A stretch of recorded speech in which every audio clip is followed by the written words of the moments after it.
सब बातों में आपका धन्यवाद करते हैं। आप महिमा के योग्य हैं, हम आपका धन्यवाद करते हैं। आपके प्रेम के लिए आपका धन्यवाद करते हैं। उस अनुग्रह के लिए जो आप हम पर बनाए रखते हैं, आपका धन्यवाद करते हैं। आदर और महिमा आपको मिले प्रभु, और हमारा जीवन आपकी महिमा के योग्य बने। आपके द्वारा आप ही हमारे जीवन को अपनी महिमा में तैयार करते और अपनी महिमा में प्रकट करते। प्रभु आपका धन्यवाद करते हैं।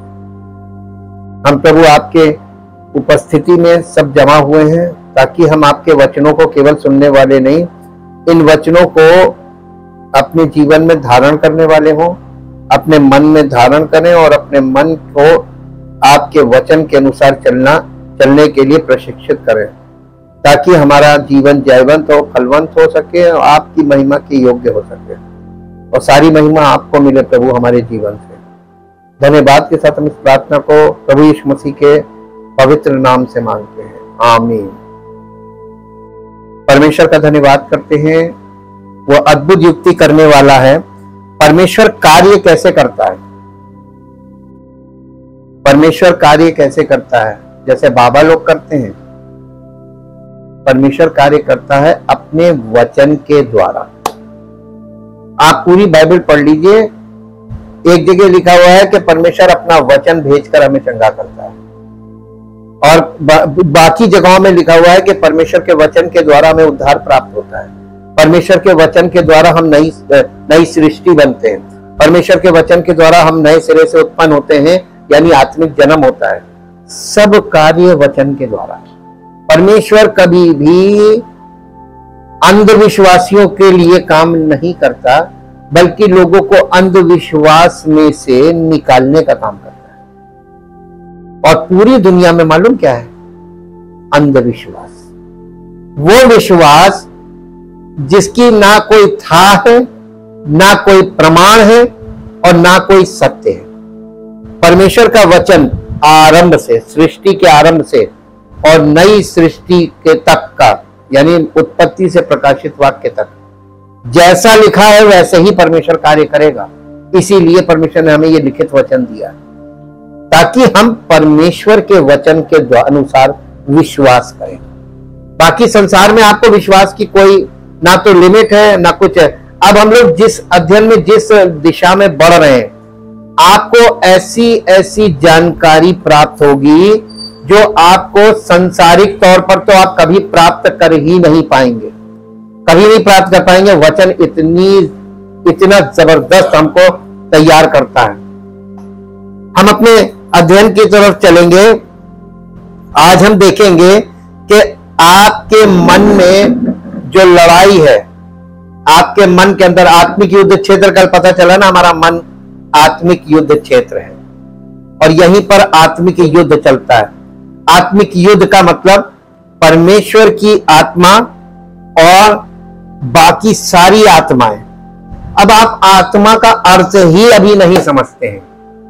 मसला तो ये है, आत्मा कहते हैं हर प्रकार के सिद्धांत को आत्मा बोला जाता है। Every type of principle in the world is called spirit. Spirit of the world यानी संसार की आत्मा का मतलब है संसार के सिद्धांत। और संसार के सिद्धांतों में आप आसानी से विश्वास करेंगे। आपको लगेगा कि ये धार्मिक बात कही जा रही है, लेकिन वो धार्मिक बात ही गलत है, उसका सिद्धांत गलत है। वो परमेश्वर की पहचान के विरोध में है और परमेश्वर के वचन में आपको वो सिद्धांत नहीं मिलेगा। इसलिए ध्यान देना है परमेश्वर के वचन में, मन का जीवन और ईश्वर का प्रेम। आपके मन में जो जीवन भरा हुआ है या जीवन शैली भरी हुई है या जीवन के प्रति जो आपके अंदर जो ये कह लीजिए जिस प्रकार की धारणाएं, मान्यताएं, शिक्षाएं भरी हुई है, ये आपके मन को वहीं से, आपका मन जो मन कहेगा वही आप करेंगे। दुनिया के लोग आपको बहुत कुछ बता देंगे, आप सुन लेंगे, लेकिन करेंगे वही जो आपके मन में। इसीलिए बाइबल जो है वो मनुष्य के मन से संबंधित बात करती है। अभी तक इतने लंबे समय में लोगों के मन के अंदर वो परिवर्तन नहीं दिखा जो दिखना चाहिए था। पश्चातापी व्यक्ति का मन बिल्कुल अलग होता है, घमंडी व्यक्ति का मन बिल्कुल अलग होता है। मानसिकता कह लीजिए, ये सब मानसिकता है। और एक शारीरिक व्यक्ति की मानसिकता बिल्कुल अलग होती है और एक अज्ञानता से भरे व्यक्ति की मानसिकता बिल्कुल अलग होती है। तो ये मानसिकताएं जो है यही आत्माएं, इन्हीं को आत्मा बोलते हैं। आपका मन जो है वो आत्माओं से भरा हुआ है। अब इसमें आप कैसे परमेश्वर का आत्मा हमारी सहायता कर सकता है, उस ओर हम लोग अध्ययन में चलेंगे। मेरे साथ निकालिए 2 कुरिन्थियों उसका 10 अध्याय और उसका 3 पद, 4 पद और 5 पद पढ़ेंगे। दूसरा, क्योंकि यद्यपि हम शरीर में चलते फिरते हैं तो भी शरीर के अनुसार नहीं लड़ते, क्योंकि हमारी लड़ाई के हथियार शारीरिक नहीं पर गढ़ों को ढा देने के लिए परमेश्वर के द्वारा सामर्थी हैं। अब इसको हम लोग इंग्लिश में पढ़ेंगे। फॉर दो वी वॉक, और ब्रैकेट में लिखा लिव, यानी मसीही जीवन में चलना, मसीही जीवन जीने को कहते हैं। जब आप यीशु मसीह के वचन के अनुसार, जो पवित्र आत्मा के द्वारा आपके मन में बोया जाता है, आप उस वचन को मानने लगते हैं, यानी उस वचन के अनुसार चलने लगते हैं, तो आपका जीवन जो होता है ना, वो विश्वास से और परमेश्वर की सामर्थ्य और उसकी महिमा के योग्य बनता है। दो वी वॉक, ब्रैकेट में लिव इन द फ्लैश, हालांकि हम लोग शरीर के अनुसार जीवन व्यतीत करते हैं। फ्लैश का मतलब बॉडी नहीं है। ग्रीक भाषा में बॉडी के लिए सोमा वर्ड है, और फ्लैश जिसको यहां पे शरीर कहा गया, उसका सार्क्स, ये हमारा मानव स्वभाव है। जब हम मानवीय स्वभाव के अनुसार जीवन व्यतीत करते हैं, इसी को फ्लैश बोला गया है। जी, we are not carrying on our warfare according to the flesh and using mere human. तो हमारी जो लड़ाई है वो शारीरिक लड़ाई नहीं है जो मनुष्यों से लड़ी जाती है, और जो आपस में लड़ी जाती है वो लड़ाई नहीं है, शारीरिक लड़ाई नहीं है। और हमारे जो हथियार है लड़ाई के, वो शारीरिक हथियार नहीं है। तो हमारे पास हथियार है कौन से? आगे पढ़िए। क्योंकि हमारी लड़ाई के हथियार शारीरिक नहीं है, पर गढ़ों को ढा देने के लिए परमेश्वर के द्वारा सामर्थी है। इसको इंग्लिश में पढ़ेंगे। For the weapons of our warfare are not physical, weapons of flesh, यानी हमारे दिमागी वो नहीं है हथियार, weapons of flesh and blood, यानी स्वाभाविक हथियारों से हमें नहीं लड़ना है। But they are mighty before God for the overthrow and destruction of strongholds. ये गढ़ों को इंग्लिश में बोला गया है स्ट्रॉन्ग होल्ड। आपको ये नहीं मालूम है कि आपके मन के अंदर कौन सा गढ़ है जो परमेश्वर के वचन को आपके अंदर ग्रहण नहीं होने दे रहा, नहीं तब तक आप बॉर्न अगेन हो गए हो। किसी चीज ने वहां पे ब्लॉक कर रखा अपने मन, आपके मन को अंदर ब्लॉक कर दिया है। 5वां पद पढ़ेंगे। इसलिए हम कल्पनाओं का और हर एक ऊंची बात का जो परमेश्वर की पहचान के विरोध में उठती है खंडन करते हैं, और हर एक भावना को कैद करके मसीह का आज्ञाकारी बना देते हैं। आपको और हमको करना क्या है? हमें हर एक भावना को पहली चीज कैद करना है। तो आप भावना को पहचानेंगे तभी तो कैद कर पाएंगे। आप भावना को कैसे ओवरकम करेंगे, यानी जब आप उसको अपने कंट्रोल में लेंगे तभी तो आप कैद कर पाएंगे। और भावना आपको अपने कैद में रखे हुए। भावुक लोग देखें आपने, भावुकता में व्यक्ति को अपना सारा दुनियावी माल, यानी आपके पास संपत्ति है, आप किसी को यानी भावना में बह के किसी को भी दे सकते हैं, लेकिन देते हैं लोग। लेकिन क्या परमेश्वर ऐसा कहता है? परमेश्वर देने के लिए मना नहीं कर रहा है, भलाई करने के लिए भी मना नहीं कर रहा है, लेकिन क्या कह रहा है? अपना परिवार और अपने घर की चिंता पहले, जिम्मेदारी किसकी? आपके परिवार की। आपको उसके बाद आपको बाकी बाहर की भी कुछ चीजें, जिम्मेदारी, सोशल रिस्पॉन्सिबिलिटीज भी हैं। और आपके पास कलीसिया में अगर आप हैं तो कलीसियाई जिम्मेदारी भी है। आपको कलीसिया में भी कुछ योगदान करना है, क्योंकि वो आप परमेश्वर को देते हैं। और आपको परमेश्वर को देने का मतलब ये आप परमेश्वर का धन्यवाद कर रहे हैं देकर कि हे प्रभु, आपसे मुझे ये मिलता है। पहले तो सर्वप्रथम आपका धन्यवाद, आपने हमें मुहैया किया। तो आपको ये सब चीजें कैसे करनी है, इसमें भी आपको ये ध्यान रखना है कि आपको सबसे पहला स्थान परमेश्वर का, उसके बाद आपका परिवार, और उसके बाद सोशल बाहर आपको करना है। देखिए आगे पढ़िए। और तैयार रहते हैं कि जब हमारा आज्ञा पालन पूरा हो जाए तो हर एक प्रकार के आज्ञा उल्लंघन को दंडित करें।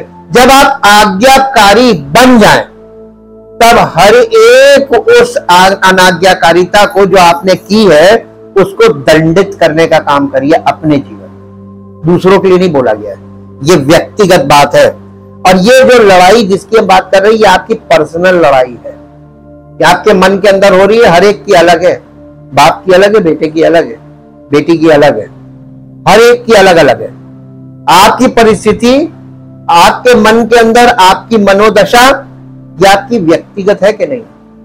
अब ये बताइए, दूसरा व्यक्ति आपका चाहे कितना भी सगा हो, वो आपके मन की इस विपत्ति में या मन की इस उलझन में आपकी क्या सहायता कर सकता है? कुछ नहीं कर पाएगा। वो या तो आपको हिम्मत देगा, इनकरेज करेगा, आपको आइडिया देगा, आपको और चीजें बताएगा, लेकिन आपकी कोई ज्यादा खास मदद नहीं कर पाएगा। इसको हिंदी में पढ़ दीजिए, 5वां पद इंग्लिश में। Inasmuch as we refute arguments, देखिए यहां पर प्लूरल है, बहुवचन है। आर्ग्यूमेंट्स दलीलें और थ्योरीज, यानी हर प्रकार की संसार में there are so many theories. आप जिसको कह सकते हैं क्या बोलते हैं, फिलॉसफीज। ये थ्योरीज का मतलब फिलॉसफीज हैं। तमाम लोग तर्क लिए बैठे हुए हैं और रिलीजन भरे पड़े हैं तर्कों से जी। And reasonings and every proud and lofty thing that sets itself up against the true knowledge of God, and we lead every thought and purpose away captive into the obedience of Christ the Messiah the anointed one। और इसके बाद हम इस चीज को यहां पर आज यहीं पर हम लोगों का अध्ययन का एरिया रहेगा। यही एक मुख्य विषय है जिस पर आज हम लोग मनन करेंगे। हम लोगों के चारों ओर 24 घंटे एक हिंसक युद्ध चल रहा है, और वो हिंसक युद्ध सबके अंदर मनों में चल रहा है, और उसका प्रकटीकरण हो रहा है हर घर के अंदर। आपको चीखने चिल्लाने की, आपस में जोर जोर से बात करने की आवाजें सुनाई दे रही। जो युद्ध अंदर चल रहा है, अशांत मन क्या करेगा? वो अशांति फैलाएगा। आपका मन कितना शांत है। शांत मन, नीति वचन में लिखा है शांत मन तन का जीवन है। आपके तन में अगर जीवन नहीं महसूस हो रहा है, चेहरा मुरझाया हुआ, मुंह लटका हुआ, इसका मतलब आपके अंदर मन अशांत है। और ऐसा कोई व्यक्ति नहीं है फिजिकली जो ये कह दे कि हमारा मन शांत है। अशांत हर समय आपके मन में एक लड़ाई चल रही है, एक लड़ाई चल रही है अंदर, हाँ? और ये लड़ाई आपकी, और ये मालूम है इस लड़ाई के लिए लिखा है ये दिमाग की लड़ाई है, आपके दिमाग में चल रही है। मन का मतलब है ये माइंड, दिमाग, ये दिमाग की लड़ाई है। और ये लड़ाई क्रूर है, ये तीव्र है, ये अथक है और ये अनुचित है, क्योंकि शैतान कभी भी निष्पक्ष तरीके से कोई काम नहीं करता है, वो पक्षपात का काम करता है। और इसका इतना तीव्र होने का कारण यह है कि हमारी सबसे बड़ी संपत्ति हमारा दिमाग है। किसी जानवर को कंट्रोल करने के लिए आप उसको या तो नकेल डालते हैं या लगाम लगाते हैं। ये नकेल और लगाम उसके दिमाग से संबंध रखती है और आप उसके पूरे शरीर को नियंत्रित कर लेते हैं। करते हैं कि नहीं करते हैं? इसी प्रकार से तमाम आत्माएं हैं, तमाम दुष्ट आत्माएं हैं, और विशेषकर ये सब शैतान की आत्माएं हैं, सैटेनिक स्पिरिट्स हैं, डीमंस हैं। शैतान इनके द्वारा हमारे माइंड को कैप्चर कर लेता है और फिर हमारा मन उसके कंट्रोल में चला गया, और आपका मन जिस चीज के नियंत्रण में है, पहली चीज आपका मन उसी चीज पे लगा रहेगा। फॉर एग्जाम्पल आपका मन पैसे पे फोकस्ड है, तो शैतान आपको क्या करेगा? लालच में फंसा देगा, लालच में फंसा देगा। और आप लालच के कारण कि अब मिलेगा, अब मिलेगा, अब मिलेगा, लॉटरी खेलते हैं लोग, जुआ खेलते, क्यों खेलते हैं? मिलता कुछ नहीं है, मिलता कम है, जाता ज्यादा है, लेकिन उनके अंदर एक आशा है, या ये कह लीजिए उनके मन में एक विश्वास है कि अब की बाजी में जितना गया सब आ जाएगा। यही तो करते हैं ना, विश्वास का खेल है वो भी, और उनके मन में होता है। और वो जुआ खेलना इसलिए नहीं छोड़ते क्योंकि उनको लगता है कभी ना कभी तो लंबा हाथ लगेगा। लेकिन जुए का एक सिद्धांत है, जुआ देता कम है, लेता ज्यादा, और अंत में वो आपका सब ले जाता है। जुए में कभी कोई आदमी, कहीं किसी पुस्तक में आपने पढ़ा हो कि जुए से कोई आदमी बहुत बन गया, कभी बना है? तो लालची किसको कहते हैं? जुआ खेलने वाले व्यक्ति में क्या चीज ऐसी है? बीज है, लालच का बीज। और वो लालच उसको आशा भी देता है, विश्वास भी देता है, और वो उसमें लगा रहता है, लगा रहता है, लगा रहता है, लगा रहता है। अब आएगा, अब आएगा, और उसका पूरा परिवार नष्ट हो जाता है, पूरा जीवन नष्ट हो जाता है, लेकिन वो लालच में लगा रहता है। शैतान एक छोटी सी चीज आपके स्वभाव की, एक ये पतित स्वभाव है, पापी स्वभाव, और ऐसा कौन सा व्यक्ति जिसके अंदर लालच ना हो सकता है लालच का लेवल अलग अलग हो, ये मैंने अपने जीवन में अनुभव किया। मेरी एक बार एक बहुत अमीर व्यक्ति से बात हो रही थी, बहुत अमीर, बहुत बड़े डीलर थे, मैं उनके साथ कार से आ रहा था। वो मुझसे कहने लगे कि बॉबी भाई, मैंने अपनी लालच पर इतना काबू पा लिया है कि 1000, 2000, 10,000, 50,000 लाख खान तक हमारी नियत नहीं डोलेगी। मेरे को एक झटका लगा है, जहां तो लोग छोटे छोटे अमाउंट्स के लिए एक दूसरे का मर्डर कर रहे हैं, एक दूसरे से झगड़े कर रहे हैं। इनका लिमिट देखिए इन्होंने कितनी बढ़ा ली है। इन्होंने कहा कि हमारी इतने अमाउंट पर हमारी नियत नहीं डोलती है, लेकिन इससे ऊपर के अमाउंट में मेरी नियत डोल जाएगी। इसका मतलब उन्होंने अपनी हाई रेंज बता दी कि अगर मुझे लालच करना होगा तो मैं बड़े का करूंगा, छोटे में नहीं। तो हमने ये चीज अनुभव से सुनी और जानी। उस दिन पवित्र आत्मा ने मुझे कहा, देखा तूने, लोगों के अंदर लालच की भी एक अलग अलग लेवल्स हैं। एक छोटे आदमी को छोटी चीजों का लालच होता है, बड़े मीडियम को मीडियम चीजों का, और अमीर आदमी को बहुत बड़ा लालच होता है। तो जितना बड़ा व्यक्ति होगा उतना लालच उसका बड़ा होगा। तो ये भी मैंने एक चीज सीखी, अनुभव मिला हम परमेश्वर का धन्यवाद करते हैं उसके एक एक वचन के लिए ताया हुआ है, ट्राइड एंड टेस्टेड। ये वचन ही हमारी सुरक्षा है। ये वचन हमको सुरक्षित करता है, हमारे मन को। और ये देखिए, ये गढ़ों को नष्ट करना। अब आपने अभी बार बार इसमें पढ़ा है कि हमारे लड़ाई के हथियार शारीरिक नहीं पर गढ़ों को ढा देने के परमेश्वर की ओर से सामर्थ्य है। ये गढ़ है क्या? एक तो गढ़ नहीं है, गढ़ कहते हैं किले को, यहां पे गढ़ों की बात की गई है। अरे बाप रे बाप, आप ये बताइए आपके मन के अंदर कितने किले बना दिए हैं शैतान ने। ये दुनिया का शासक कौन है?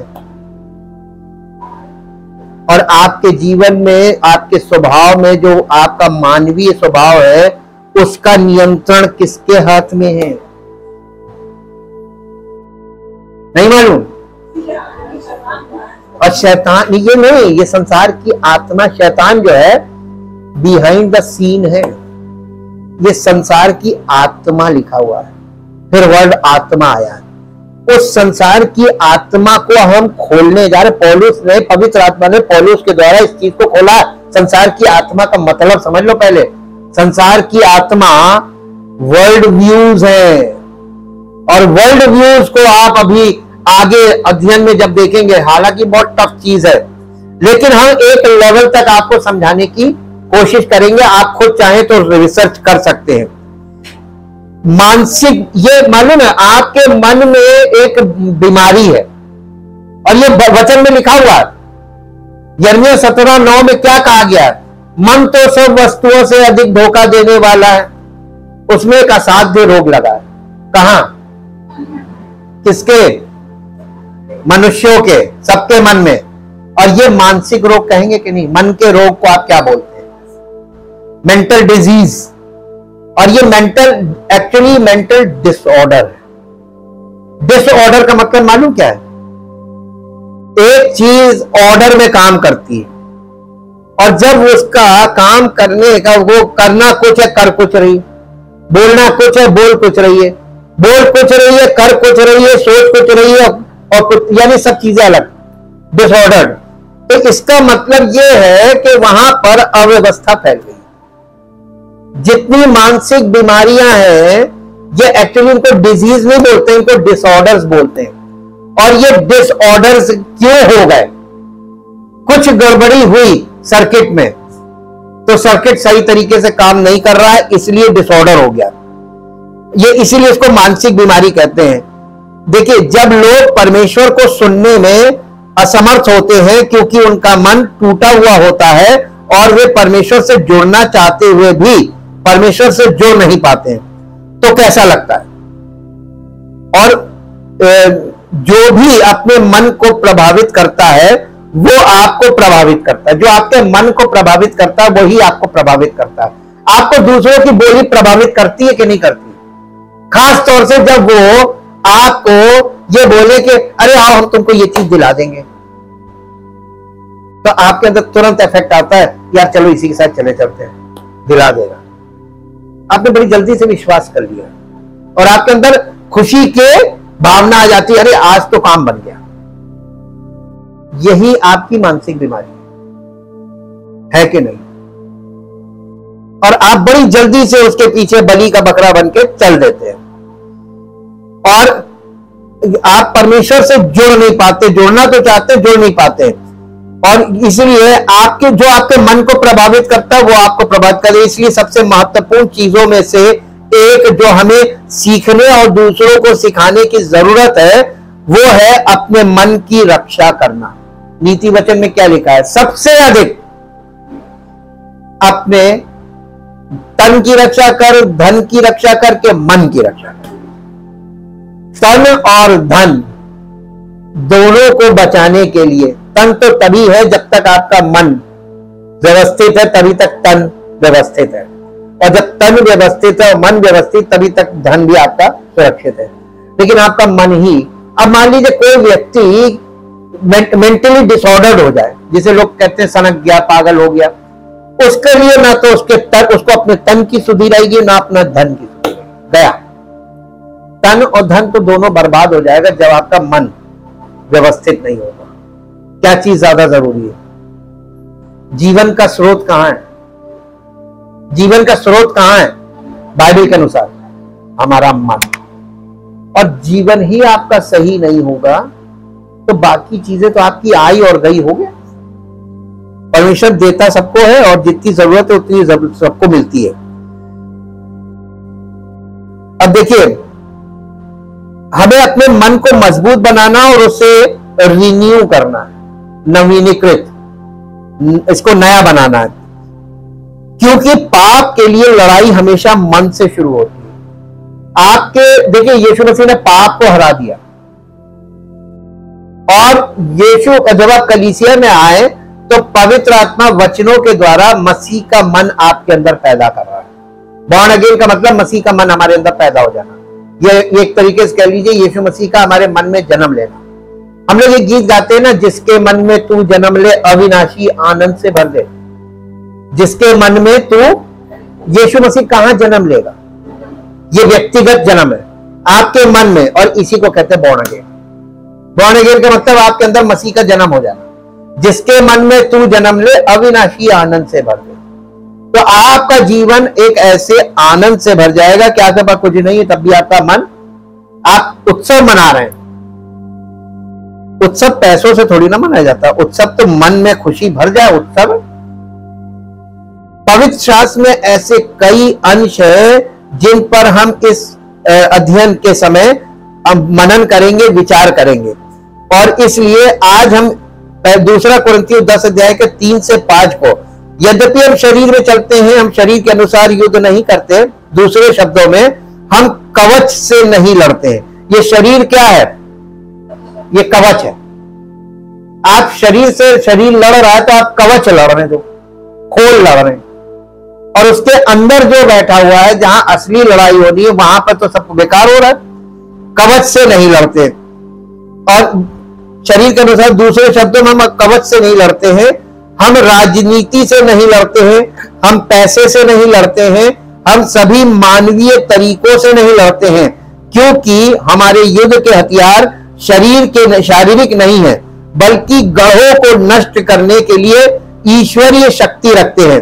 हम तर्कों और परमेश्वर के ज्ञान के विरुद्ध उठाए गए हर ऊंचे विचार को नष्ट करते हैं और मसीह की आज्ञा मानने के लिए हर विचार को बंदी बनाते हैं। और यहां पर प्रेरित पौलुस कहता है कि इस युद्ध में हमारा काम गढ़ों को नष्ट करना है। क्या काम है? गढ़ों को नष्ट करना है। क्या आप जानते हैं कि यह गढ़ क्या होता है? आत्मिक तौर पर नहीं मालूम। यह एक मानसिक अवरोध है, मेंटल ब्लॉक। एक मानसिक अवरोध है। एक तरफ सच्चा परमेश्वर है, सुसमाचार है, और एक तरफ दुनिया की तमाम रिलीजन, तमाम थ्योरीज, तमाम फिलॉसफी, सब कुछ है। अब आप जिस रीजन में हैं और आप जिस थ्योरी के अंतर्गत हैं, आपके अंदर एक वो विचार है, मानसिकता है, और एक तरफ सुसमाचार और सच्चा परमेश्वर। आपको जिंदगी में बहुत बड़ा लड़ाई लड़नी पड़ेगी अपने माइंड में।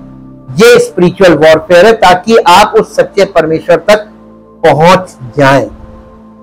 आप देखिए, इजराइल को देखिए, आप फिजिकली परमेश्वर जो इजराइल के द्वारा दिखा रहा था, इजराइल द नेशन, कनान की भूमि को इजराइल राष्ट्र बनाने के लिए इजराइल को कितनी लड़ाइयां लड़नी पड़ी और कितने भयानक भयानक किले जिन्हें परमेश्वर ने अद्भुत युक्ति के द्वारा उनके सामने ढा दिया। आपने देखा यरीहो की दीवार न्यो से ऐसे धंस गई। ये किसने किया था? वो गढ़ था। यरीहो एक ऐसा गढ़ था, उसके बिना वो आगे नहीं जा सकते थे। परमेश्वर ने उनको कैसे उन युद्धों में जयवंत करके उस भूमि तक पहुंचाया, ये वो फिजिकल पिक्चर है। हमारे अंदर मन में जो आत्मिक युद्ध चल रहा है, उसके लिए ये स्पिरिचुअल लड़ाई के लिए वो फिजिकल पिक्चर है। First physical then spiritual followed, यही बाइबल का फॉर्मूला है। तो आपको वहां जा जाके एक एक पड़ाव पर परमेश्वर ने कैसे काम किया कि इनकी शक्ति नहीं काम कर रही थी। उस समय कोई आधुनिक तरीके भी नहीं थे, तब परमेश्वर ने उनको खड़े खड़े जिता दिया। तो क्या परमेश्वर आज हमें नहीं जिता पाएगा? ये विश्वास आपके अंदर डेवलप होना चाहिए। ये गढ़ क्या होता है, इसको हम लोग देखेंगे। ये एक मानसिक अवरोध है या मेंटल ब्लॉक है। पौलुस दिखावो परमेश्वर के ज्ञान के विरुद्ध स्थापित तर्कों के बारे में बात कर रहा है। यह एक मानसिक युद्ध है और वो कहता है इन गढ़ों को नष्ट करो। गढ़ दो चीजों में से एक हो सकते हैं। अब ये गढ़ को दो भागों में बांटा गया है। सबसे पहला, ये एक विश्व दृष्टि हो सकती है। विश्व दृष्टि का मतलब वर्ल्ड व्यूज चल रहे हैं। मालूम है, आप पूरी दुनिया में जो राजनीति है वो आइडियोलॉजीज को लेकर होती है, परसेप्शन की लड़ाई, इसी को वर्ल्ड व्यूज कहा जाता है। और ये विश्व दृष्टि हिंदी में बोलते हैं। जैसे भौतिकवाद, मटीरियलिज्म, तो लास्ट में सफिक्स, जितने शब्दों में ये रिलीजियस वर्ड्स में भी, हर रिलीजन में आखिर में ISM आता है, इज्म। इज्म का मतलब होता है हिंदी में वाद। और आप कौन से वाद में फंसे हैं, ये मेंटल ब्लॉक है। भौतिकवाद, सुखवाद, डार्विनवाद, धर्मनिरपेक्षतावाद, सापेक्षवाद, साम्यवाद, नास्तिकवाद, मानवतावाद, ह्यूमनिज्म, ये वाद चल रहे हैं और ये संसार वाद से भरा हुआ है। सभी विभिन्न वाद मानसिक गढ़ है। आप किसी भी वाद में फंस जाएंगे। आप देखिए जितने भी रिलीजन है उसमें आगे इज्म लगा हुआ है, हिंदुइज्म, जितने भी रिलीजन है, आप क्रिश्चियनिटी में आएंगे, जितने भी डिनोमिनेशन उनमें इज्म लगा हुआ, मेथडिज्म है, और आपका बैप्टिज्म, बपतिस्मे का भी एक वाद है, बैप्टिज्म, कैथोलिसिज्म, ये जितनी भी डिनोमिनेशनल टीचिंग्स है ये सब वाद है। ये वाद और ये वर्ल्ड व्यूज है, इनके अपने अपने नजरिए। वाद मानसिक गढ़ है जो लोग ईश्वर के ज्ञान के खिलाफ स्थापित करते हैं। इसी को पौलुस ने कहा, हर एक व्यक्ति अपनी धार्मिकता स्थापित करने के लिए परमेश्वर की धार्मिकता के विरोध में खड़ा हुआ है। यह है एक तरफ मनुष्य की अपनी धार्मिकता, उसका वाद, और एक तरफ परमेश्वर की धार्मिकता। और इतने पुराने समय से, यानी 2024 वर्ष आज हो गए यीशु मसीह का क्रूसिफिक्शन के, अभी तक ये वाद यीशु मसीह यानी सच्चे परमेश्वर का कि उस पहचान को मिटाने का काम कर रहे हैं कि नहीं कर रहे हैं। लेकिन क्या ये अभी तक सफल हो पाए? और ना कभी होंगे। यीशु मसीह की सेकंड कमिंग पे सब खत्म हो जाएगा। और दूसरा गढ़, दूसरे प्रकार का गढ़ है। ये देखिए, एक तो ये हो गया, एक गढ़ एक व्यक्तिगत दृष्टिकोण भी हो सकता है। आपका जो व्यक्तिगत दृष्टिकोण है वो आपका मेंटल ब्लॉक है। इसीलिए हमने आपको बोला था कि जब आप मसीहत में आएंगे तो सबकी अपनी अलग मसीहत है, क्योंकि उनका बाइबल को लेकर और यीशु मसीह की शिक्षाओं को लेकर अपना एक दृष्टिकोण अलग है। इसलिए सबकी अपनी अपनी मसीहत है। लेकिन क्या यह सही है? तो कोई भी आज की दुनिया में कोई भी कलीसिया उस परमेश्वर की सच्ची पहचान तक क्यों नहीं पहुंच पाई? क्योंकि उसने भी अपना एक गढ़ बना लिया। जब कोई व्यक्ति सेवकाई शुरू करता है तो बिल्कुल सही करता है, बहुत अनुभव से बोल रहे हैं। हर सेवक की शुरुआत बहुत अच्छी होती है, सच्ची होती है, बॉर्न अगेन से होती है। लेकिन वो जब परमेश्वर की सेवकाई करना शुरू करता है और फिर जब वो सेवकाई बढ़ते बढ़ते बढ़ते बढ़ते बढ़ते बढ़ते लोग भी बढ़ जाते हैं, धन दौलत बढ़ जाता है, नेम फेम मनी आ जाता है, ऊंची गद्दी बन जाती है, ढेर सारे उसके अंडर में सेवक हो जाते हैं और वो एक बड़ा व्यक्ति बन जाता है, तो वो वाद में फंस जाता है। फिर वो एक इंस्टीट्यूशन, एक संस्था बनाता है और सारी चीजें उस संस्था के अंतर्गत, वो खुद संस्था का हेड होता है और सारी चीजें उस संस्था के द्वारा वो अपने नियंत्रण में ले लेता है। यही होता है ना, इसी को लोग रिलीजन बोलते हैं। अब उसमें ये बताइए, परमेश्वर कहां है? पवित्र आत्मा कहां है? पिता पुत्र पवित्र आत्मा कहां है? कुछ नहीं। ये व्यक्तिगत दृष्टिकोण भी आपका एक गढ़ है। चिंता एक गढ़ हो सकती है, दूसरे लोगों की स्वीकृति पाना एक गढ़ हो सकता है, आप अपने जीवन में जिस किसी भी चीज को आदर्श मानते हैं वो एक गढ़ हो सकती है। डर, अपराध बोध, नाराजगी, असुरक्षा, ये सभी चीजें आपके मन में गढ़ हो सकती है और बाइबल कहती है कि हमें उन्हें तोड़ देना है, गढ़ों को ढा देना है। अब आप ये बताइए, अपने गढ़ को आप कैसे ढाएंगे? जो मेंटल ब्लॉक बन गया अंदर, उसने परमेश्वर के सुसमाचार को आपके अंदर प्रवेश करने से रोक रखा है।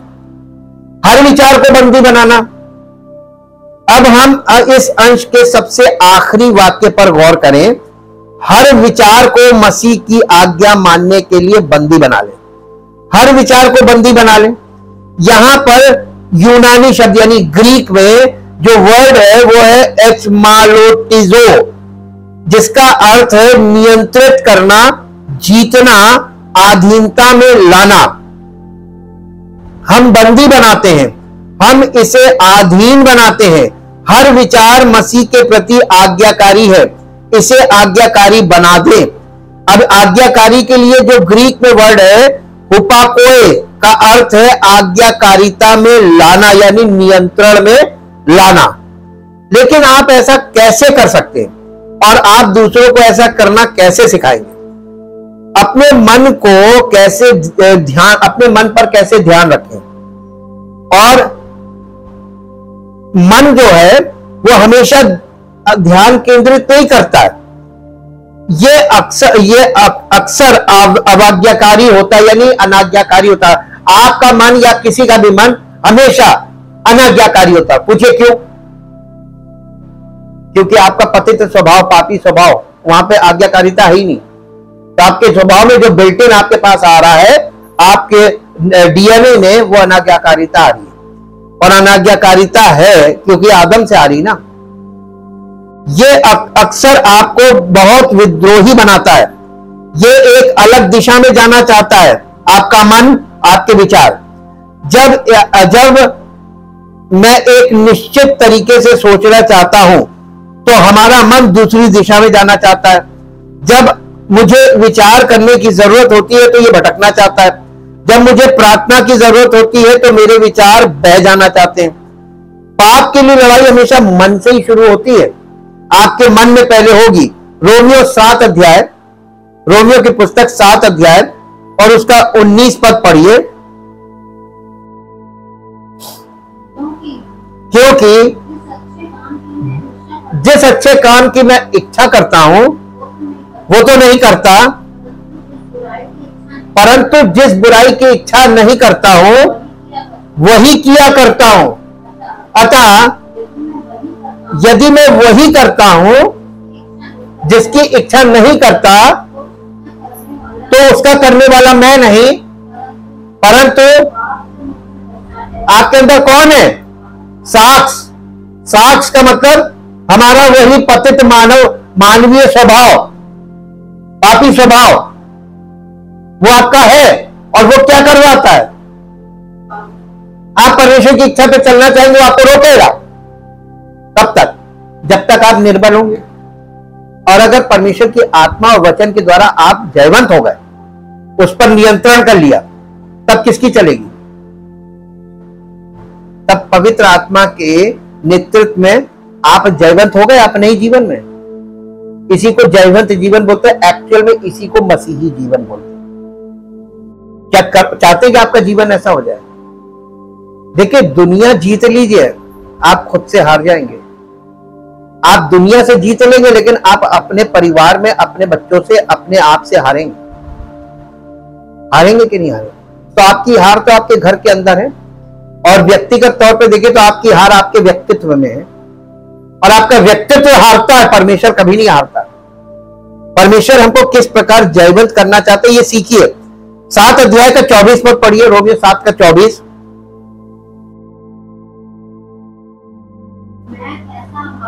मैं एक ऐसा अभागा मनुष्य हूं, मुझे इस मृत्यु की देह से कौन छुड़ाएगा। देखिए ये प्रश्न है, कौन छुड़ाएगा हमें एक मृत्यु की देह से।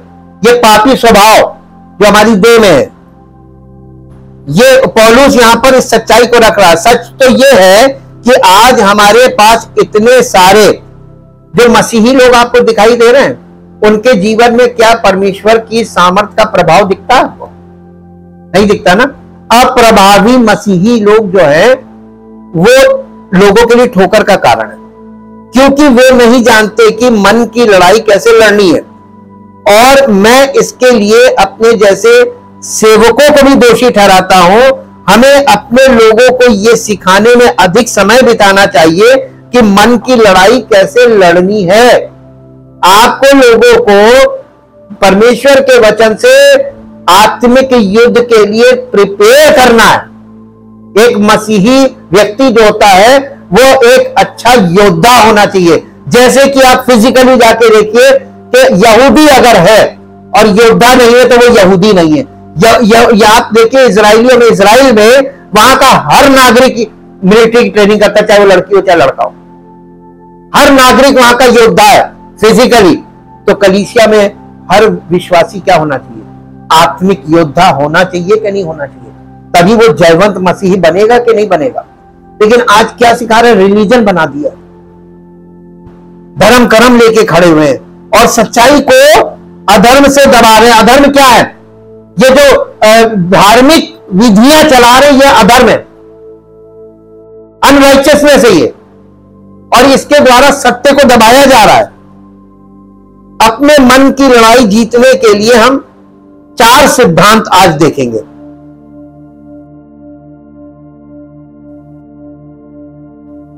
बाइबल हमारे मन को मजबूत करने, हमारे मन को नवीनीकृत करने, हमारे मन को समर्पित करने और हमारे विचारों को कैद में लाने के बारे में बहुत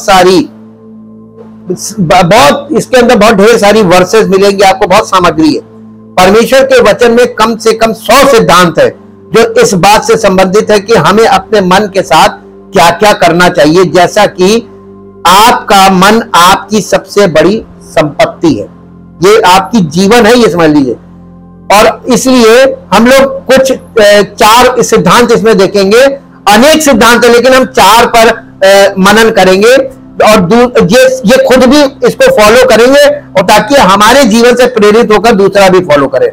मसीह के समान जीवन जीने और उसके लिए प्रभावी होने के लिए यह आवश्यक है। नंबर 1, आप जो भी सोचते हैं उस पर विश्वास मत कीजिए। आप जो भी सोचते हैं अपनी सोच पर विश्वास करना छोड़ दीजिए। जैसे आप ये सोचते हैं कि मैं परमेश्वर के पास जाऊंगा, परमेश्वर मेरी समस्या को दूर कर देगा, सोचना बंद कर, झूठ है। ये सोचना बंद कर दीजिए। वचन आपसे क्या कहेगा? पश्चाताप कर, पश्चाताप करेंगे और अपने जीवन में करेक्शन का काम कर। कहां मुझसे चूक हुई, क्या चीज मैंने जो परमेश्वर के वचन के विरोध में या परमेश्वर की इच्छा के विरोध में मैंने ऐसा क्या किया कि मेरे साथ ये स्थिति डेवलप हो गई। ध्यान कीजिए अपनी कमियों पर, अपनी कमजोरियों पर ध्यान कीजिए। और आप जब पीछे जाकर देखेंगे, अच्छा मैंने ये निर्णय गलत लिया था जिसके कारण आज ये समस्या में फंस गए, पश्चाताप। और जैसे आप पश्चाताप करेंगे परमेश्वर अपना काम करता है। आज लोग मालूम क्या कर रहे हैं? अपने आप को जांचना बंद कर दिया लोगों ने। अब तो सीधे परमेश्वर के पास प्रभु ये कर दे, उसको आज्ञा दे रहे हैं। और सिर्फ आज्ञा नहीं दे रहे, उसको आइडिया भी बताते हैं, ऐसे करते प्रभु। ये हो रहा है। हम स्वाभाविक रूप से महसूस करते हैं कि अगर हम कुछ सोचते हैं तो ये सच होना चाहिए, क्योंकि ये हमारे भीतर से आता है। लेकिन सिर्फ इसलिए कि आप कुछ सोचते हैं ये सच नहीं हो जाता। जैसा कि हमने ऊपर अभी इस बात को पहले सुना है कि मानसिक बीमारी जो है वो हमारे मनों में बीमारी है। ये मानसिक बीमारी है। और ये मानसिक बीमारी क्या है? कि जो हम सोचते हैं हम चाहते हैं वैसा ही हो जाए। मन में बहुत सारे अलग अलग सुझाव आ सकते हैं। दुनिया हमारे मन में ऐसे सुझाव डालती है जो झूठे होते हैं और हम हर समय उन झूठे विचारों से घिरे रहते हैं। और जाहिर है शैतान हर समय सुझाव देता है, लेकिन आपकी समस्या शैतान से कहीं ज्यादा गहरी है। हर किसी को मानसिक बीमारी है। हम सभी मानसिक रूप से बीमार हैं। मानसिक बीमारी को पाप कहा जाता है और बाइबल पाप के अधीन हमारे मन की स्थिति के लिए कम से कम 1 दर्जन से अलग अलग वाक्यांशों का उपयोग करती है। यह मानसिक बीमारी कितने रूप में बाइबल बात करती है। आप व्यवस्था में जाके देखिए, 28 अध्याय व्यवस्था विवरण के, उसमें पहला भाग आज्ञाकारिता का, दूसरा अनाज्ञाकारिता का। अनाज्ञाकारिता में आप पढ़ेंगे तो आपको वहां मानसिक बीमारियां मिलेंगी। पागल हो जाएगा, तू अंधा हो जाएगा, तुझे को सूझेगा नहीं। ये दशा कहां से आ गई? पाप इंसान को मानसिक रूप से दिवालिया कर देता है, किसी लायक नहीं करता। जब आपकी सोचने समझने की क्षमता ही खत्म हो जाएगी ना, उलझुल हरकतें करके आप खुद को नष्ट कर लेंगे। सबसे पहला हम देखेंगे व्यवस्था विवरण 28 अध्याय उसका 20 पद। व्यवस्था विवरण 28 अध्याय उसका 20 पद। फिर जिस जिस काम में तू हाथ लगाएगा उसमें यहोवा तब तक तुझको श्राप देता और भयातुर करता रहेगा और धमकी देता रहेगा जब तक तो मिट ना जाए। इसको आप यहां पे पढ़िएगा घर में जाके, हम एक पद पढ़वा रहे हैं। ये परिणाम है अनाज्ञाकारिता का, परमेश्वर की आज्ञा ना मानने का नतीजा। कौन करेगा ये? आप जिसको सोचते हैं ना कि परमेश्वर बहुत प्रेमी है, आज्ञा नहीं मानोगे तो वो तुमको बहुत क्रोधी भी है। जो बहुत प्रेमी होता है वो बहुत क्रोधी होता है, और जो बहुत क्रोधी होता है इसका मतलब वो बहुत प्रेमी है। प्रेमी व्यक्ति क्रोधी होता है। मालूम क्रोध क्यों कर रहा है? आप अच्छा ये बताइए, आप अपने बच्चों से कितना प्यार करते हैं? अगर आपके बच्चों पे विपत्ति आती है तो आपको कैसा लगता है कि हम अपनी जान देकर इनको बचा लें, इनको छुड़ा लें? लगता है ना? क्यों लगता है? क्योंकि वो आपके बच्चे हैं। सेम चीज परमेश्वर के साथ है। हम किसके बच्चे हैं? और शैतान हमको बर्बाद कर रहा है, परमेश्वर को ऐसा लगेगा? और हम लगातार शैतान के बंधन में हैं, हम परमेश्वर के विरोध में जीवन बिता रहे हैं, तो परमेश्वर क्या करेगा? कहेगा ये हमारा नहीं हुआ तो मैं इसका भी नहीं होगा, इसको बर्बाद कर दूं। तो आपको ऐसी दशा में कर देगा ना तो आप शैतान के काम के रहेंगे, परमेश्वर के तो ही नहीं, शैतान के काम के भी नहीं रहेंगे, मिट जाएंगे। परमेश्वर आपको मिटा देगा। गलत वो एग्जाम्पल नहीं होना चाहिए मसीही लोगों का। चिंतित या देखिए उलझन में आपका मन डाल देगा, वो आपका मन हमेशा उलझन, और जिसके मन में लंबे समय तक उलझन रहेगी मानसिक रोगी, ये मानसिक रोग है, ये मेंटल डिसऑर्डर शुरू हो जाता है। अय्यूब की पुस्तक 17 अध्याय, अय्यूब की पुस्तक 17 अध्याय 3 और 4 पद पढ़ दीजिए। अय्यूब की पुस्तक 17 अध्याय 3 और 4 पद है, जमानत दे और अपने और मेरे बीच में तू ही जामीन हो। जामीन का मतलब गारंटर, जमानत लेने वाला। तू ही जामीन हो। कौन है? कौन है जो मेरे हाथ पर हाथ मारे? तूने इनके मन को समझने से रोका है, इस कारण तू इनको प्रबल ना होने देगा। परमेश्वर ने आपके मन को बंद कर दिया। चिंतित मन है आपका, लेकिन आपका मन काम नहीं करेगा, चिंता करेगा बस, और चिंता के आगे कुछ नहीं। अब आपकी चिंता आपको क्या करेगी मालूम है? ये मानसिक डिसऑर्डर है, ओवर थिंकिंग। ये चिंता का ये एक पॉइंट है, ओवर थिंकिंग।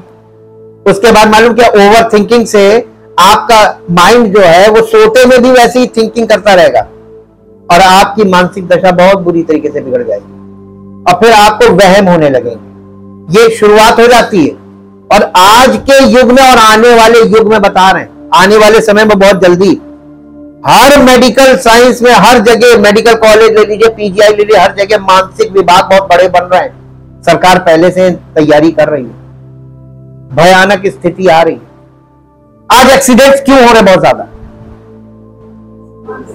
मानसिक दशा सही नहीं, मनोदशा लोगों की बिगड़ी हुई है बहुत। आपको मालूम है मानसिक सिस्टम क्यों खराब है? आपको कुछ कुछ पॉइंट्स बताते हैं, ये ऑब्जर्वेशन, ये मेडिकल साइंस बताती है। बहुत जरूरत से ज्यादा हॉर्न का इस्तेमाल हमारे देश में किया जाता है। इस पे कानून है, लेकिन लोग नहीं मानते। हॉर्न का ज्यादा इस्तेमाल मानसिक रोग है। जिस प्रकार आपके घर में साबुन रखा, आप थोड़ी देर में जाके साबुन से हाथ धोइए, एक दिन में बत्ती खत्म। ये क्या बताइए? मेंटल डिसऑर्डर है। कोई चीज की अधिकता मानसिक बीमारी है। जरूर ज्यादा हॉर्न बजाना, ये क्या है?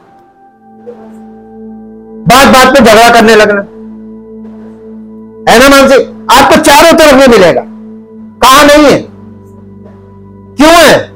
क्योंकि किसी को हल तो मिल नहीं रहा जीवन में और गलत रास्ते से वो फंस भी रहे। ये चल रहा है। अब एक और पढ़िए सबोपदेशक की पुस्तक 2 अध्याय 21, 22, 23। मन दुष्ट है, मन बेचैन है। सबोपदेशक 2 अध्याय 21, 22, 23 जी।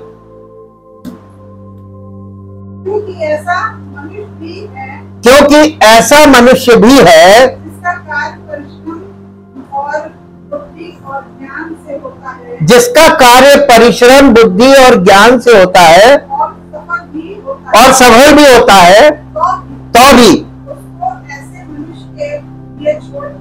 भी उसको ऐसे मनुष्य के लिए छोड़ जाना पड़ता है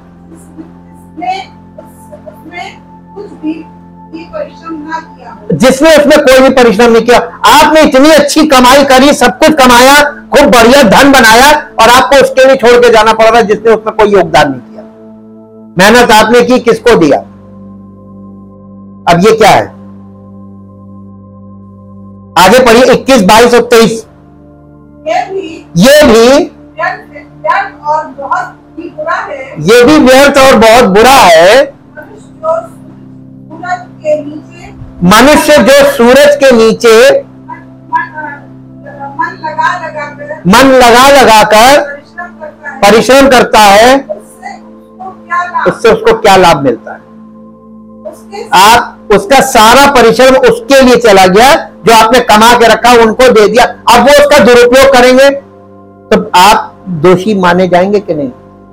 देखिए, अपराध के लिए पैसा, जो व्यक्ति अपराध कर रहा है वो तो अपराधी है। आज आपको मालूम है सरकार क्या पकड़ती है? अपराधी को तो पकड़ती है, लेकिन उसकी फंडिंग पकड़ती है कि इसको फंड कौन कर रहा है, इसको अपराध के लिए पैसे कौन दे रहा है।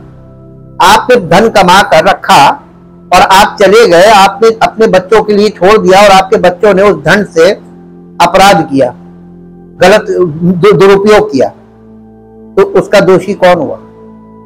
फंडिंग किसने की? आपको परमेश्वर ग्रहण करेगा? लिमिटेड रहने में कितना फायदा है। मैंने अपनी मेहनत की, तुमको लायक बना दिया, तुम अपनी करो और अपने, ताकि तुम कमाओगे तो तुम्हें दर्द होगा खर्च करने से, और किसी को ऐसे ही कुछ दे देंगे, कभी दर्द नहीं होगा। एक और जगह चलिए, उसके सब दिन दुखों से भरे होते हैं। हाँ, उसका काम खेद के साथ होता है। रात में भी उसका मन बेचैन रहता, खूब मेहनत करता, पैसा है, ये व्यर्थ है। ये धनी लोगों के विषय में बोला जाए, वो बड़ा धन संचय करते हैं। अब देखिए मन की दशा बताई जा रही है। एक और पढ़िए, लैव्य व्यवस्था 5 अध्याय उसका 4 पद। लैव्य व्यवस्था 5 अध्याय उसका 4 पद। अथवा यदि कोई बुरा या भला करने को बिना सोचे समझे शपथ खाए, चाहे किसी प्रकार की बात वो बिना सोचे विचारे शपथ खाकर कहे, तो ऐसी बात में वो दोषी उस समय ठहरेगा जब उसे मालूम हो जाएगा। आपने कोई हड़बड़ी में, हड़बड़ाहट में कहीं पर कोई बोल दिया हाँ हम कर देंगे, आपने किसी की जमानत ले ली हड़बड़ा के, भ्रमित हो गया। बाद में जब आपको पता चला, तो जब आपको सच पता चला तो आप दोषी हुए कि नहीं हुए? आपने अज्ञानता में किया है, लेकिन जानकारी मिलने के बाद आपको पता। देखिए, लोग बहुत से ऐसे अपराध कर रहे हैं जिसको वो सोचते हैं अपराध है ही नहीं, लेकिन जब वो कानून में फंसते और अदालत में पहुंचते हैं ना, तब उनको पता चलता है अच्छा इसकी इतनी कड़ी सजा है, हम तो सोच रहे थे हल्के में ले रहे थे। ऐसे ही होता है। यशाया नबी की पुस्तक 32 अध्याय का 4 पद पढ़ दीजिए। ये जल्दबाजी में कोई भी निर्णय ना करें जीवन में, ये हमेशा याद रखिए। यही यहां पर बताया जा रहा है। मन क्या करता है? जल्दबाजी, उतावलों के मन ज्ञान की बातें समझेंगे और तुतलाने वालों की जीभ पूर्ति से और साफ बोलेगी। जब आप प्रभु में आ जाएंगे ना, तो आप हड़बड़ी करना बंद कर देंगे, जल्दबाजी बंद कर देंगे, और सारे काम गलत कितने होते, कैसे होते हैं? जल्दबाजी, जल्दी का काम करते समय, जानते हुए करते। अब बताइए, जानबूझ के जो किया जाता है वो क्या है? सब करते पाप और कहते हैं कि हम तो प्रभु में, हमारे तो पवित्र आत्मा कहां है? पवित्र आत्मा का अंश तो दिखाओ। प्रमाण नहीं है, दावे है, प्रमाण नहीं है। ये आज की दशा है। बाइबल में इस विषय में बताया गया है। दूसरा राजा 6 अध्याय 11 पद। दूसरा राजा 6 अध्याय 11 पद। इस कारण आराम के राजा का मन बहुत घबरा गया, शांत मन। अतः उसने अपने कर्मचारियों को बुलाकर उनसे पूछा, क्या तुम मुझे ना बताओगे कि हम लोगों में से कौन इज़राइल के? उसको लग रहा था हमारे यहां से कोई मुखबरी कर रहा है, यहां का भेद वहां बता रहा है। लेकिन ये मालूम क्या था? इज़राइल में परमेश्वर का एक जन बैठा हुआ था, एलीशा। परमेश्वर की आत्मा के द्वारा उसको सब पता चलता था। अब देखिए, अशांत मन, राजा का मन अशांत। अब देखिए, एक और देखते, 1 तीमुथियुस 6 अध्याय 5 पद। 1 तीमुथियुस 6 अध्याय का 5 पद जी। 1 तीमुथियुस, उन मनुष्यों में व्यर्थ रगड़े झगड़े उत्पन्न होते हैं जिनकी बुद्धि बिगड़ गई है। बुद्धि का मतलब क्या? जिनकी बुद्धि बिगड़ गई है और वे सत्य से विहीन हो गए हैं। ये भ्रष्ट मन की बात कर रहा है, जो समझते हैं कि भक्ति कमाई का द्वार है, भक्ति को कमाई का द्वार बनाने। और आज देखिए, पूरे संसार में आपको भक्ति की ही नाम पर कमाई है। चल रहा है कि नहीं चल रहा है? और वचन इसका विरोध करता है, नहीं होना चाहिए। इसीलिए लोग विश्वास नहीं कर पा रहे, भ्रष्ट मन करता ही है। अब पापी मन देखते, रोमियो की पत्री 8 अध्याय उसका 7 पद। रोमियो 8 अध्याय का 7 पद। क्योंकि शरीर पर मन लगाना तो परमेश्वर से बैर रखना है, ना तो परमेश्वर की व्यवस्था के अधीन है और ना हो सकता। पापी मन, पापी मन, मन की दशा दिखा रहे हैं। मनोदशा क्या है? पापी मन। अब इसके बाद एक और देखिए, 2 कुरिन्थियों 3 अध्याय का 14 पद। सुस्त मन,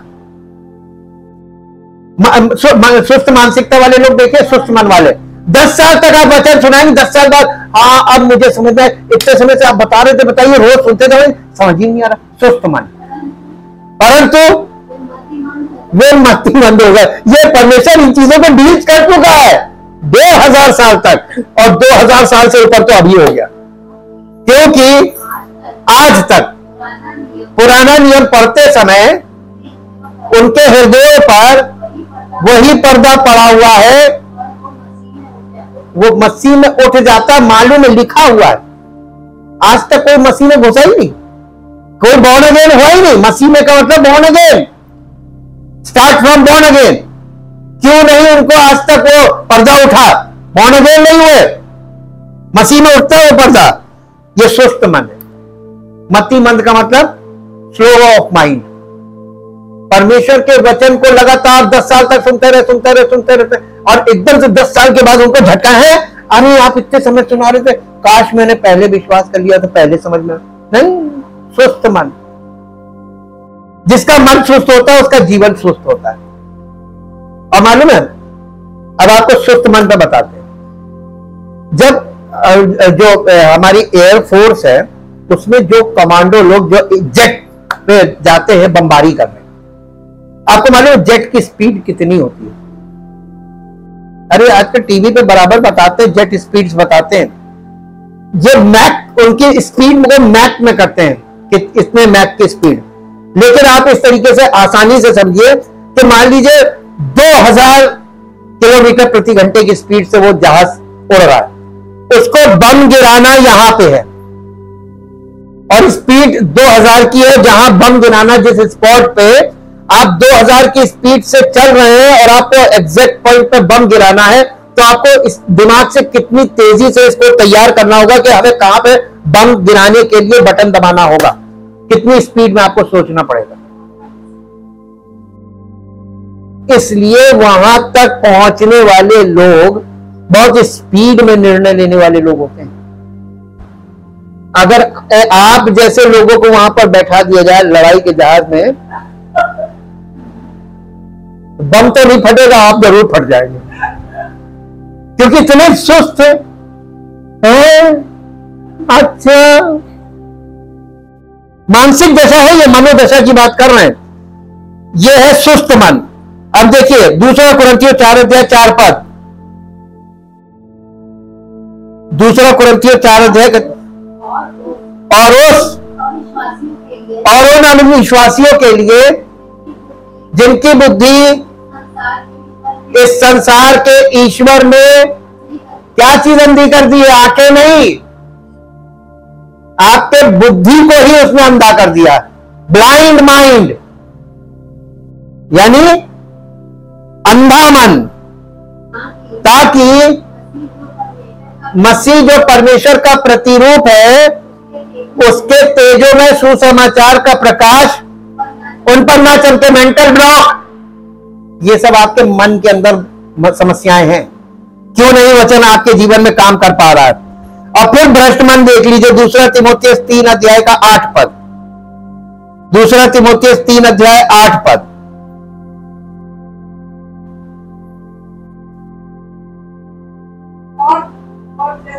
और जैसे यन्नेस और यम्ब्रेस ने मूसा का विरोध किया था, वैसे ही ये भी सत्य का विरोध करते हैं। ये ऐसे मनुष्य हैं जिनकी बुद्धि भ्रष्ट हो गई है। भ्रष्ट मन, भ्रष्ट माइंड वाले लोग। और ये मसीहत में बताया जा रहा, कलीसिया में पास्टरल लेटर है, ऐसे सेवक है भ्रष्ट मन वाले। वो मसीहत में भ्रष्ट शिक्षाएं दे रहे लोगों को, सत्य के विरोध में काम कर रहे हैं। कैसे? यहाँ पे एग्जांपल बता रहे, जैसे यन्नेस और यम्ब्रेस ने मूसा का विरोध किया था। आपको हम इस पे बता चुके हैं। जैसे उसने राजा ने, जब इसने मूसा ने अपनी लाठी, वो उसको हारून को बोला अपनी लाठी नीचे डाल, हारून ने लाठी को नीचे फेंका, वो सांप बन गई। तो राजा ने अपने जादूगरों को बुलाया। वो जो मेन 2 हेड थे उनके नाम है यन्नेस और यम्ब्रेस। वहां नहीं लिखा है लेकिन यहां पे खोला गया। यन्नेस और यम्ब्रेस 2 हेड थे, ये जादूगर थे। इन लोगों ने क्या किया? जैसे उसने किया था वैसे इन्होंने भी कर दिया, विरोध किया। विरोध कैसे किया? अच्छा ये तुमने किया, हम भी सांप बना देंगे। उन्होंने भी अपनी अपनी लाठी फेंकी, सांप बन गई। लेकिन फर्क क्या था मालूम है? मूसा की लाठी के सांप ने उनकी लाठी के सांपों को खा लिया, निगल लिया। कौन जीता? तो परमेश्वर के सत्य के आगे ये वहीं पे दिखा दिया गया था पुराने नियम में कि आने वाले दिनों में परमेश्वर की पहचान के विरोध में इतनी शिक्षाएं खड़ी होंगी, इतने वाद खड़े होंगे। लेकिन यीशु मसीह, वहां सर्प मालूम क्या है? सर्प किसको भी दिखाता है? यीशु मसीह की श्रापित मृत्यु को। वो हमारे लिए श्रापित बना और उसने इन सारे वादों को खत्म कर दिया है, वाद मिटा दिए। इज्म, ये इज्म है। कल हम लोग थोड़ा सा इज्म के विषय में आपको थोड़ी जानकारी देंगे ताकि आपकी बुद्धि में ये बात हो, इज्म कितनी भयानक चीज है। जीवित तो महान समर्थी परमेश्वर, हम आपका हृदय से धन्यवाद करते हैं आपके पवित्र वचनों के लिए, जो पवित्र आत्मा के द्वारा हमें प्राप्त होते हैं, ताकि प्रभु आपका वचन हमारे भीतरी मनुष्यत्व को प्रकट करता है और ये बताता है, ये दिखाता है कि हम भीतर से हमारा मनुष्यत्व कैसा है। हमारे पापी स्वभाव को दिखाता है जो आदम से हमें मिला हुआ है विरासत में, और हमारी प्रवृत्तियों को दिखाता है जो हमारे स्वभाव में है, वो कमजोरियां हैं, वो दुर्बलताएं जो हमारे मानवीय स्वभाव में बहुत आसानी से काम कर जाती हैं। हम बहुत आसानी से, बहुत जल्दी से किसी की बातों में फंस जाते हैं, हम बहुत जल्दी से किसी पर भी भरोसा कर लेते हैं। ये वो प्रवृत्तियां हैं जिसके कारण हम इस संसार में पीड़ित होते हैं। लेकिन हम धन्यवाद करते हैं आपके पवित्र वचनों के लिए, जो पवित्र आत्मा के द्वारा हमें प्राप्त होते हैं, जो हमें मजबूत और सच्चा मसीही बनने में हमारी सहायता करते हैं, ताकि हम उन बातों का अनुसरण करें और परमेश्वर के वचन को हमेशा उस वचन से लिपटे रहें, उस वचन में बने रहें, ताकि हमारा जीवन आपकी महिमा में प्रकट हो और आपकी महिमा का कारण बने। धन्यवाद के साथ इस प्रार्थना को प्रभु यीशु मसीह के पवित्र नाम से मांगते हैं, आमीन।